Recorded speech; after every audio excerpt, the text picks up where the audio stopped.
വിശുദ്ധ യോഹന്നാൻ എഴുതിയ സുവിശേഷം അധ്യായം 2. കാനായിലെ വിവാഹ വിരുന്ന്. 3-ാം ദിവസം ഗലീലയിലെ കാനായിൽ ഒരു വിവാഹ വിരുന്ന് നടന്നു. യേശുവിൻ്റെ അമ്മ അവിടെ ഉണ്ടായിരുന്നു. യേശുവും ശിഷ്യന്മാരും വിരുന്നിന് ക്ഷണിക്കപ്പെട്ടിരുന്നു. അവിടെ വീഞ്ഞ് തീർന്നു പോയപ്പോൾ യേശുവിൻ്റെ അമ്മ അവനോട് പറഞ്ഞു, അവർക്ക് വീഞ്ഞില്ല. യേശു അവളോട് പറഞ്ഞു, സ്ത്രീയെ, എനിക്കും നിനക്കും എന്ത്? എൻ്റെ സമയം ഇനിയും ആയിട്ടില്ല. അവൻ്റെ അമ്മ പരിചാരകരോട് പറഞ്ഞു, അവൻ നിങ്ങളോട് പറയുന്നത് ചെയ്യുവിൻ.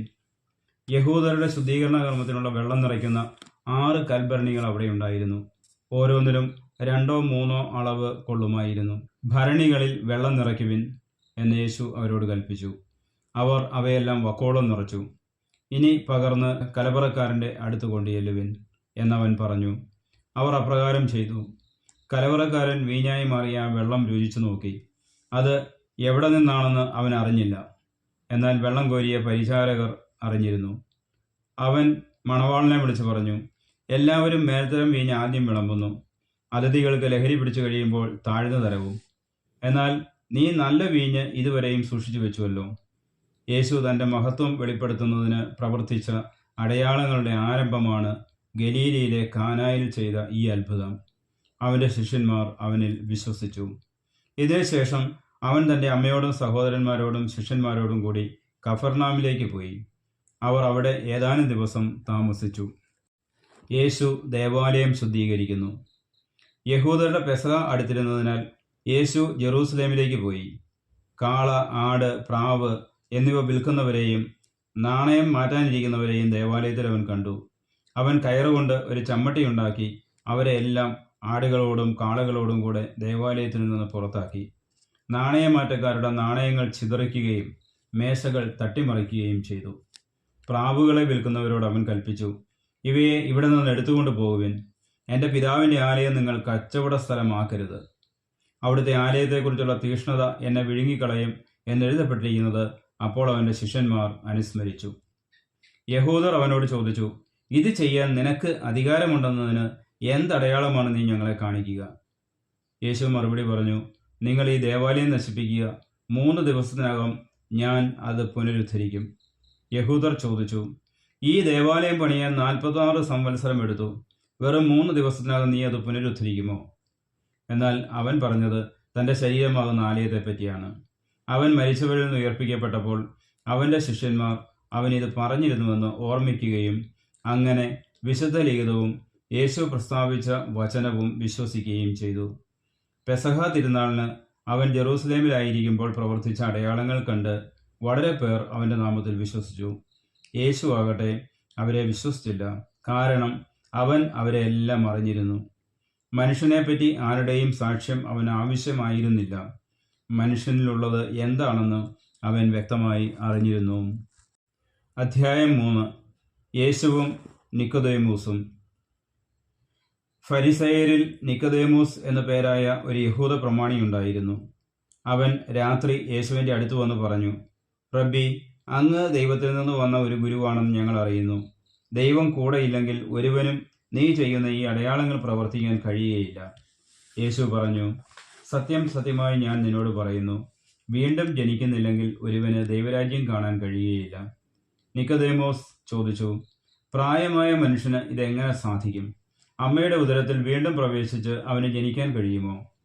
യേശു പ്രതിവചിച്ചു, സത്യം സത്യമായി ഞാൻ നിന്നോട് പറയുന്നു, ജലത്താലും ആത്മാവിനാലും ജനിക്കുന്നില്ലെങ്കിൽ ഒരുവനും ദൈവരാജ്യത്തിൽ പ്രവേശിക്കുക സാധ്യമല്ല. മാംസത്തിൽ നിന്ന് ജനിക്കുന്നത് മാംസമാണ്, ആത്മാവിൽ നിന്ന് ജനിക്കുന്നത് ആത്മാവും. നിങ്ങൾ വീണ്ടും ജനിക്കണം എന്ന് ഞാൻ പറഞ്ഞതുകൊണ്ട് നീ വിസ്മയിക്കേണ്ട. കാറ്റ് അതിനിഷ്ടമുള്ളിടത്തേക്ക് വീശുന്നു, അതിൻ്റെ ശബ്ദം നീ കേൾക്കുന്നു, എന്നാൽ അതെവിടെ നിന്ന് വരുന്നെന്നോ എവിടേക്ക് പോകുന്നെന്നോ നീ അറിയുന്നില്ല. ഇതുപോലെയാണ് ആത്മാവിൽ നിന്ന് ജനിക്കുന്ന ഏവനും. ഇതെല്ലാം എങ്ങനെ സംഭവിക്കും എന്ന് നിക്കോദേമോസ് ചോദിച്ചു. യേശു പറഞ്ഞു, നീ ഇസ്രായേലിലെ ഗുരുവല്ലേ, എന്നിട്ടും ഇക്കാര്യമൊന്നും മനസ്സിലാകുന്നില്ലേ? സത്യം സത്യമായി ഞാൻ നിന്നോട് പറയുന്നു, ഞങ്ങൾ അറിയുന്നവയെപ്പറ്റി സംസാരിക്കുന്നു, കണ്ടവയെപ്പറ്റി സാക്ഷ്യപ്പെടുത്തുന്നു, എന്നിട്ടും ഞങ്ങളുടെ സാക്ഷ്യം നിങ്ങൾ സ്വീകരിക്കുന്നില്ല. ഭൗമിക കാര്യങ്ങളെപ്പറ്റി ഞാൻ പറഞ്ഞത് നിങ്ങൾ വിശ്വസിക്കുന്നില്ലെങ്കിൽ സ്വർഗീയ കാര്യങ്ങൾ പറഞ്ഞാൽ എങ്ങനെ വിശ്വസിക്കും? സ്വർഗത്തിൽ നിന്നിറങ്ങി വന്ന മനുഷ്യപുത്രനല്ലാതെ മറ്റാരും ഇതുവരെ സ്വർഗത്തിൽ കയറിയിട്ടില്ല.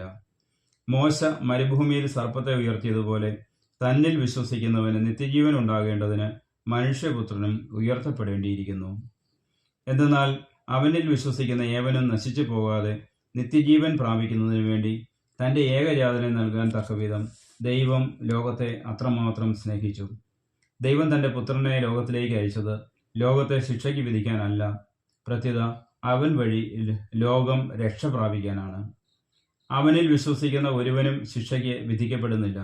വിശ്വസിക്കാത്തവനോ ദൈവത്തിൻ്റെ ഏകജാതന്റെ നാമത്തിൽ വിശ്വസിക്കായിക മൂലം നേരത്തെ തന്നെ ശിക്ഷയ്ക്ക് വിധിക്കപ്പെട്ടിരിക്കുന്നു. ഇതാണ് ശിക്ഷാവിധി. പ്രകാശം ലോകത്തിലേക്ക് വന്നിട്ടും മനുഷ്യർ പ്രകാശത്തേക്കാൾ അധികമായി അന്ധകാരത്തെ സ്നേഹിച്ചു, കാരണം അവരുടെ പ്രവൃത്തികൾ തിന്മ നിറഞ്ഞതായിരുന്നു. തിന്മ പ്രവർത്തിക്കുന്നവൻ പ്രകാശത്തെ വെറുക്കുന്നു, അവൻ്റെ പ്രവൃത്തികൾ വെളിപ്പെടാതിരിക്കുന്നതിന് അവൻ വെളിച്ചത്ത് വരുന്നുമില്ല. സത്യം പ്രവർത്തിക്കുന്നവൻ വെളിച്ചത്തിലേക്ക് വരുന്നു, അങ്ങനെ അവൻ്റെ പ്രവൃത്തികൾ ദൈവൈക്യത്തിൽ ചെയ്യുന്നവയെന്ന് വെളിപ്പെടുന്നു. സ്നാപകന്റെ ദൗത്യം. ഇതിനുശേഷം യേശുവും ശിഷ്യന്മാരും യൂദയ ദേശത്തേക്ക് പോയി. അവിടെ അവൻ അവരോടൊത്ത് താമസിച്ച് സ്നാനം നൽകി. സാലിമിനടുത്തുള്ള ഏനോനിൽ വെള്ളം ധാരാളം ഉണ്ടായിരുന്നതിനാൽ അവിടെ യോഹന്നാനും സ്നാനം നൽകിയിരുന്നു. ആളുകൾ അവൻ്റെ അടുത്ത് വന്ന് സ്നാനം സ്വീകരിച്ചിരുന്നു.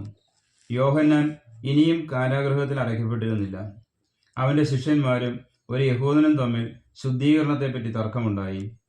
അവർ യോഹന്നാനെ സമീപിച്ച് പറഞ്ഞു, ഗുരു, ജോർദാന്റെ അക്കരെ നിന്നോടുകൂടി ഉണ്ടായിരുന്നവൻ നീ ആരെപ്പറ്റി സാക്ഷ്യപ്പെടുത്തിയോ അവൻ ഇതാ ഇവിടെ സ്നാനം നൽകുന്നു. എല്ലാവരും അവൻ്റെ അടുത്തേക്ക് പോവുകയാണ്. യോഹന്നാൻ പ്രതിവചിച്ചു, സ്വർഗത്തിൽ നിന്നും നൽകപ്പെടുന്നില്ലെങ്കിൽ ആർക്കും ഒന്നും സ്വീകരിക്കാൻ സാധിക്കുകയില്ല. ഞാൻ ക്രിസ്തുവല്ല, പ്രത്യുത അവന് മുമ്പേ അയക്കപ്പെട്ടവനാണ് എന്ന് ഞാൻ പറഞ്ഞതിന് നിങ്ങൾ തന്നെ സാക്ഷികളാണ്. മണവാട്ടിയുള്ളവനാണ് മണവാളൻ. അടുത്തുനിന്ന് മണവാളനെ ശ്രവിക്കുന്ന സ്നേഹിതൻ അവൻ്റെ സ്വരത്തിൽ വളരെ സന്തോഷിക്കുന്നു. അതുപോലെ എൻ്റെ ഈ സന്തോഷം ഇപ്പോൾ പൂർണ്ണമായിരിക്കുന്നു. അവൻ വളരുകയും ഞാൻ കുറയുകയും വേണം. ഉന്നതത്തിൽ നിന്ന് വരുന്നവൻ എല്ലാവർക്കും ഉപരിയാണ്. ഭൂമിയിൽ നിന്നുള്ളവൻ ഭൂമിയുടേതാണ്. അവൻ ഭൗമിക കാര്യങ്ങൾ സംസാരിക്കുകയും ചെയ്യുന്നു. സ്വർഗത്തിൽ നിന്ന് വരുന്നവൻ എല്ലാവർക്കും ഉപരിയാണ്. അവൻ കാണുകയും കേൾക്കുകയും ചെയ്തതിനെപ്പറ്റി സാക്ഷ്യപ്പെടുത്തുന്നു. എങ്കിലും അവൻ്റെ സാക്ഷ്യം ആരും സ്വീകരിക്കുന്നില്ല. അവൻ്റെ സാക്ഷ്യം സ്വീകരിക്കുന്നവൻ ദൈവം സത്യവാനാണ് എന്നതിനെ മുദ്ര വയ്ക്കുന്നു. ദൈവം അയച്ചവൻ ദൈവത്തിൻ്റെ വാക്കുകൾ സംസാരിക്കുന്നു. ദൈവം അളന്നല്ല ആത്മാവിനെ കൊടുക്കുന്നത്. പിതാവ് പുത്രനെ സ്നേഹിക്കുന്നു, എല്ലാം അവൻ്റെ കൈകളിൽ ഏൽപ്പിക്കുകയും ചെയ്തിരിക്കുന്നു. പുത്രനിൽ വിശ്വസിക്കുന്നവന് നിത്യജീവൻ ലഭിക്കുന്നു. എന്നാൽ പുത്രനെ അനുസരിക്കാത്തവൻ ജീവൻ ദർശിക്കുകയില്ല. ദൈവകോപം അവൻ്റെ മേൽ ഉണ്ട്. അധ്യായം 4. യേശുവും സമരിയാക്കാരിയും. യോഹന്നാനേക്കാൾ അധികം ആളുകളെ താൻ ശിഷ്യപ്പെടുത്തുകയും സ്നാനപ്പെടുത്തുകയും ചെയ്യുന്നുവെന്ന് ഫരിസേയർ കേട്ടതായി കർത്താവ് പറഞ്ഞു. വാസ്തവത്തിൽ ശിഷ്യന്മാരല്ലാതെ യേശു നേരിട്ട് ആരെയും സ്നാനപ്പെടുത്തിയില്ല. അവൻ യൂദയ വിട്ട് വീണ്ടും ഗലീലയിലേക്ക് പുറപ്പെട്ടു. അവന് സമരിയായിലൂടെ കടന്നു പോകേണ്ടിയിരുന്നു. സമരിയായിലെ സിക്കാർ എന്ന പട്ടണത്തിൽ അവൻ എത്തി. യാക്കോബ് തൻ്റെ മകൻ ജോസഫിന് നൽകിയ വയലിനടുത്താണ് ഈ പട്ടണം. യാക്കോബിൻ്റെ കിണർ അവിടെയാണ്. യാത്ര ചെയ്ത് ക്ഷീണിച്ച യേശു ആ കിണറിൻ്റെ കരയിലിരുന്നു. അപ്പോൾ ഏകദേശം 6 മണിക്കൂറായിരുന്നു. ആ സമയം ഒരു സമരിയാക്കാരി അവിടെ വെള്ളം കോരാൻ വന്നു. യേശു അവളോട്, എനിക്ക് കുടിക്കാൻ തരിക എന്ന് പറഞ്ഞു. അവൻ്റെ ശിഷ്യന്മാരാകട്ടെ ഭക്ഷണ സാധനങ്ങൾ വാങ്ങാൻ പട്ടണത്തിലേക്ക് പോയിരുന്നു. ആ സമരിയാക്കാരി അവനോട് ചോദിച്ചു, നീ ഒരു യഹൂദനായിരിക്കെ സമരിയാക്കാരിയായി എന്നോട് കുടിക്കാൻ ചോദിക്കുന്നത് എന്ത്? യഹൂദരും സമരിയാക്കാരും തമ്മിൽ സമ്പർക്കമൊന്നുമില്ലല്ലോ. യേശു അവളോട് പറഞ്ഞു, ദൈവത്തിൻ്റെ ദാനം എന്തെന്നും എനിക്ക് കുടിക്കാൻ തരിക എന്ന് നിന്നോട് ആവശ്യപ്പെടുന്ന ആരെന്നും അറിഞ്ഞിരുന്നുവെങ്കിൽ നീ അവനോട് ചോദിക്കുകയും അവൻ നിനക്ക് ജീവജലം തരികയും ചെയ്യുമായിരുന്നു. അവൾ പറഞ്ഞു, പ്രഭോ, വെള്ളം കോരാൻ നിനക്ക് പാത്രമില്ല, കിണറോ ആഴമുള്ളതും. പിന്നെ ഈ ജീവജലം നിനക്ക് എവിടെ നിന്ന് കിട്ടും? ഈ കിണർ ഞങ്ങൾക്ക് തന്ന ഞങ്ങളുടെ പിതാവായ യാക്കോബിനേക്കാൾ വലിയവനാണോ നീ? അവനും അവൻ്റെ മക്കളും കന്നുകാലികളും ഈ കിണറ്റിൽ നിന്നാണ് കുടിച്ചിരുന്നത്. യേശു പറഞ്ഞു, ഈ വെള്ളം കുടിക്കുന്ന ഏവനും വീണ്ടും ദാഹിക്കും. എന്നാൽ ഞാൻ നൽകുന്ന വെള്ളം കുടിക്കുന്നവന് പിന്നീട് ഒരിക്കലും ദാഹിക്കുകയില്ല. ഞാൻ നൽകുന്ന ജലം അവനിൽ നിത്യജീവനിലേക്ക് നിർഗളിക്കുന്ന അരുവിയാകും. അപ്പോൾ അവൾ പറഞ്ഞു, ആ ജലം എനിക്ക് തരിക, മേലിൽ എനിക്ക് ദാഹിക്കുകയില്ലല്ലോ, വെള്ളം കോരാൻ ഞാനിവിടെ വരികയും വേണ്ടല്ലോ. അവൻ പറഞ്ഞു, നീ ചെന്ന് നിന്റെ ഭർത്താവിനെ കൂട്ടിക്കൊണ്ടുവരിക. എനിക്ക് ഭർത്താവില്ല എന്ന സ്ത്രീ മറുപടി പറഞ്ഞു. യേശു അവളോട് പറഞ്ഞു, എനിക്ക് ഭർത്താവില്ല എന്ന് നീ പറഞ്ഞത് ശരിയാണ്. നിനക്ക് 5 ഭർത്താക്കന്മാരുണ്ടായിരുന്നു. ഇപ്പോഴുള്ളവൻ നിന്റെ ഭർത്താവല്ല. നീ പറഞ്ഞത് സത്യമാണ്. അവൾ പറഞ്ഞു, പ്രഭോ, അങ്ങൊരു പ്രവാചകനാണെന്ന് ഞാൻ മനസ്സിലാക്കുന്നു. ഞങ്ങളുടെ പിതാക്കന്മാർ ഈ മലയിൽ ആരാധന നടത്തി. എന്നാൽ യഥാർത്ഥമായ ആരാധനാ സ്ഥലം ജെറൂസലേമിലാണ് എന്ന് നിങ്ങൾ പറയുന്നു. യേശു പറഞ്ഞു, സ്ത്രീയെ, എന്നെ വിശ്വസിക്കുക. ഈ മലയിലോ ജെറൂസലേമിലോ നിങ്ങൾ പിതാവിനെ ആരാധിക്കാത്ത സമയം വരുന്നു. നിങ്ങൾ അറിയാത്തതിനെ ആരാധിക്കുന്നു, ഞങ്ങൾ അറിയുന്നതിനെ ആരാധിക്കുന്നു.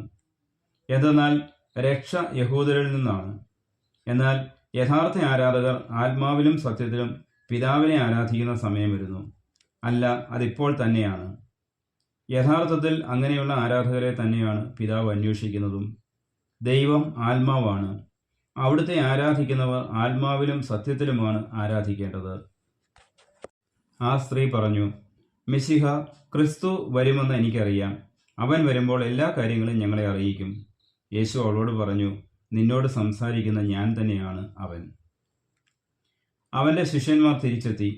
അവനൊരു സ്ത്രീയോട് സംസാരിക്കുന്നത് കണ്ട് അവർ അത്ഭുതപ്പെട്ടു.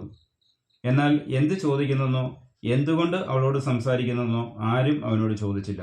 ആ സ്ത്രീ ആകട്ടെ കുടം അവിടെ വെച്ചിട്ട് പട്ടണത്തിലേക്ക് പോയി ആളുകളോട് പറഞ്ഞു, ഞാൻ ചെയ്ത കാര്യങ്ങളെല്ലാം എന്നോട് പറഞ്ഞ ഒരു മനുഷ്യനെ നിങ്ങൾ വന്ന് കാണുവിൻ. ഇവൻ തന്നെ ആയിരിക്കുമോ ക്രിസ്തു? അവർ പട്ടണത്തിൽ നിന്ന് പുറപ്പെട്ട് അവൻ്റെ അടുത്ത് വന്നു. തത്സമയം ശിഷ്യന്മാർ അവനോട് അപേക്ഷിച്ചു, റബ്ബി, ഭക്ഷണം കഴിച്ചാലും. അവൻ പറഞ്ഞു, നിങ്ങൾ അറിയാത്ത ഭക്ഷണം എനിക്കുണ്ട്. ആരെങ്കിലും ഇവന് ഭക്ഷണം കൊണ്ടുവന്ന് കൊടുത്തിരിക്കുമോ എന്ന് ശിഷ്യന്മാർ പരസ്പരം പറഞ്ഞു. യേശു പറഞ്ഞു, എന്നെ അയച്ചവൻ്റെ ഇഷ്ടം പ്രവർത്തിക്കുകയും അവൻ്റെ ജോലി പൂർത്തിയാക്കുകയുമാണ് എൻ്റെ ഭക്ഷണം. 4 മാസം കൂടി കഴിഞ്ഞാൽ വിളവെടുപ്പായി എന്ന് നിങ്ങൾ പറയുന്നില്ലേ? എന്നാൽ ഞാൻ പറയുന്നു, നിങ്ങൾ കണ്ണുകൾ ഉയർത്തി വയലുകളിലേക്ക് നോക്കുവിൻ. അവ ഇപ്പോൾ തന്നെ വിളഞ്ഞ് കൊയ്ത്തിന് പാകമായിരിക്കുന്നു. കൊയ്യുന്നവന് കൂലി കിട്ടുകയും അവൻ നിത്യജീവിതത്തിലേക്ക് ഫലം ശേഖരിക്കുകയും ചെയ്യുന്നു. അങ്ങനെ വിതയ്ക്കുന്നവനും കൊയ്യുന്നവനും ഒപ്പം സന്തോഷിക്കുന്നു. വിതയ്ക്കുന്നതൊരുവൻ, കൊയ്യുന്നത് മറ്റൊരുവൻ എന്ന ചൊല്ല് ഇവിടെ സാർത്ഥകമായിരിക്കുന്നു. നിങ്ങൾ അധ്വാനിച്ചിട്ടില്ലാത്ത വിളവ് ശേഖരിക്കാൻ ഞാൻ നിങ്ങളെ അയച്ചു. മറ്റുള്ളവരാണ് അധ്വാനിച്ചത്. അവരുടെ അധ്വാനത്തിൻ്റെ ഫലത്തിലേക്ക് നിങ്ങൾ പ്രവേശിച്ചിരിക്കുന്നു. ഞാൻ ചെയ്തതെല്ലാം അവൻ എന്നോട് പറഞ്ഞു എന്ന ആ സ്ത്രീയുടെ സാക്ഷ്യം മൂലം പട്ടണത്തിലെ സമരിയക്കാരിൽ അനേകർ അവനിൽ വിശ്വസിച്ചു. ആ സമരിയക്കാർ അവൻ്റെ അടുത്ത് വന്ന് തങ്ങളോടൊത്ത് വസിക്കണമെന്ന് അവനോട് അപേക്ഷിക്കുകയും അവൻ 2 ദിവസം അവിടെ താമസിക്കുകയും ചെയ്തു. അവൻ്റെ വചനം ശ്രവിച്ച മറ്റ് പലരും അവനിൽ വിശ്വസിച്ചു. അവർ ആ സ്ത്രീയോട് പറഞ്ഞു, ഇനിമേൽ ഞങ്ങൾ വിശ്വസിക്കുന്നത് നിന്റെ വാക്കുമൂലമല്ല, കാരണം ഞങ്ങൾ തന്നെ നേരിട്ട് ശ്രവിക്കുകയും ഇവനാണ് യഥാർത്ഥത്തിൽ ലോകരക്ഷകൻ എന്ന് മനസ്സിലാക്കുകയും ചെയ്തിരിക്കുന്നു. രാജസേവകന്റെ പുത്രനെ സുഖപ്പെടുത്തുന്നു. 2 ദിവസം കഴിഞ്ഞ് അവൻ അവിടെ നിന്ന് ഗലീലയിലേക്ക് പോയി. പ്രവാചകൻ സ്വന്തം നാട്ടിൽ ബഹുമാനിക്കപ്പെടുന്നില്ല എന്ന് യേശു തന്നെ സാക്ഷ്യപ്പെടുത്തിയിരുന്നു. അവൻ ഗലീലയിൽ വന്നപ്പോൾ ഗലീലിയക്കാർ അവനെ സ്വാഗതം ചെയ്തു. എന്തെന്നാൽ തിരുനാളിൽ അവൻ ജെറൂസലേമിൽ ചെയ്ത കാര്യങ്ങൾ അവർ കണ്ടിരുന്നു. അവരും തിരുനാളിന് പോയിട്ടുണ്ടായിരുന്നു. അവൻ വീണ്ടും ഗലീലയിലെ കാനായിലെത്തി. അവിടെ വെച്ചാണ് അവൻ വെള്ളം വീഞ്ഞാക്കിയത്. കഫർനാമിൽ ഒരു രാജസേവകൻ ഉണ്ടായിരുന്നു. അവൻ്റെ മകൻ രോഗബാധിതനായിരുന്നു.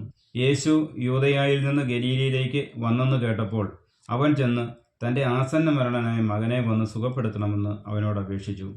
അപ്പോൾ യേശു പറഞ്ഞു, അടയാളങ്ങളും അത്ഭുതങ്ങളും കാണുന്നില്ലെങ്കിൽ നിങ്ങൾ ഒരിക്കലും വിശ്വസിക്കുകയില്ലല്ലോ. അപ്പോൾ ആ രാജസേവകൻ അവനോട് അപേക്ഷിച്ചു, കർത്താവേ, എൻ്റെ മകൻ മരിക്കും മുമ്പ് വരണമേ. യേശു പറഞ്ഞു, പൊയ്ക്കൊള്ളുക, നിന്റെ മകൻ ജീവിക്കും. യേശു പറഞ്ഞ വചനം വിശ്വസിച്ച് അവൻ പോയി. പോകും വഴി മകൻ സുഖം പ്രാപിച്ചിരിക്കുന്നു എന്ന വാർത്തയുമായി ഭൃത്യന്മാർ എതിരെ വന്നു. ഏത് സമയത്താണ് അവൻ്റെ സ്ഥിതി മെച്ചപ്പെട്ടത് എന്നവൻ അന്വേഷിച്ചു. ഇന്നലെ 7-ാം മണിക്കൂറിൽ പനി വിട്ടുമാറി എന്നവർ പറഞ്ഞു. നിന്റെ മകൻ ജീവിക്കും എന്ന് യേശു പറഞ്ഞത് ആ മണിക്കൂറിൽ തന്നെയാണെന്ന് ആ പിതാവ് മനസ്സിലാക്കി. അവനും കുടുംബം മുഴുവനും വിശ്വസിച്ചു. ഇത് യൂദയായിൽ നിന്ന് ഗലീലയിലേക്ക് വന്നപ്പോൾ യേശു പ്രവർത്തിച്ച 2ാമത്തെ അടയാളമാണ്. നമ്മുടെ കർത്താവായ മിശിഹായിക്ക് സ്തുതി.